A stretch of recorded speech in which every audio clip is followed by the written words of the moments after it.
let's see if we can do a gloss. In Linguifex, we have a few templates, but in general we use built-in MediaWiki core functionality for glossing. Basically, we use tables.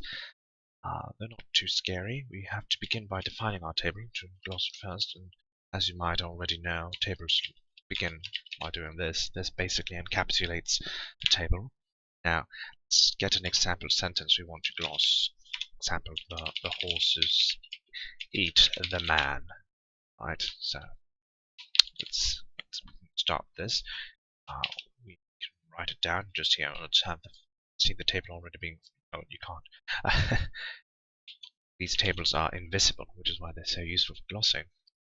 However, they let you align text very precisely. So, let's eat the man, right? That's what we want. Let's start writing it up. Example, the horse. This is actually important. Horses, you can see here, they're spaced automatically. However, you have to use 2 vertical bars. If you only use 1, this is what happens.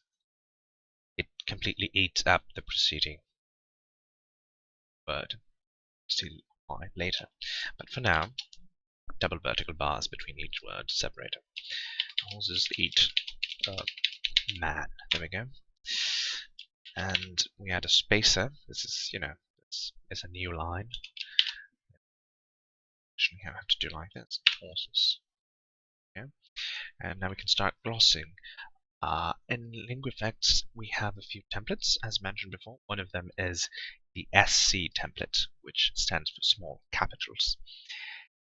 This helps separate grammatical thingies from the actual content words, the Leipzig glossing rules. So start any template in your wiki. You have to begin like that, and then we type the name of the template, which is SC, then the input. Now, since this will make small caps automatically, you do not write it in capitals. Just type lower. So, for example, we could write definite article, right? Let's see, how did that turn out? See them aligned, def art. However, this is what would happen if you type it in capitals. Not very pretty, is it? No. So let's go back to def art. Def art. Continue. Horse is horse, right? But here we go. There's plural morpheme. Type PL for plural. Then eat is eat. You might want to specify that's the present tense. And again, we have the definite article. Def art. And then man. So this is how it ends up. Let's just eat the man. Okay.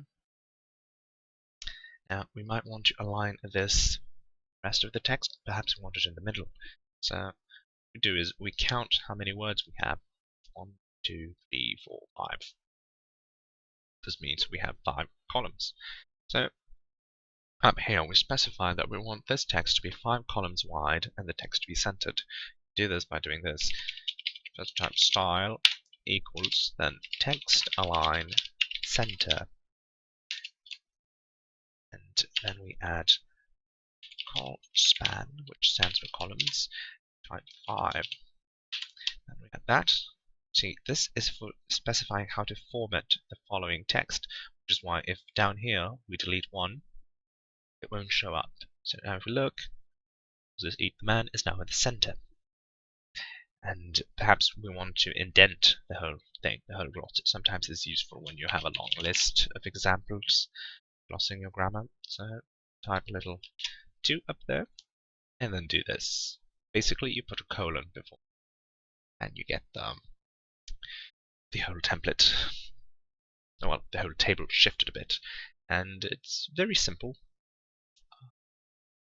not too hard, and it's somewhat legible. You can use as many spaces as you want, as the table will automatically clear out any white space, but it'll remain in the code if you want to make it more legible. You can see. This, on the other hand, if you space the text, it will space. So you do not want that. It's unfortunate, you can get quite muddy, but indicative. What else? Active. We can see how it would look. It spaces the whole thing. Oh well. That's it for interlinear glossing.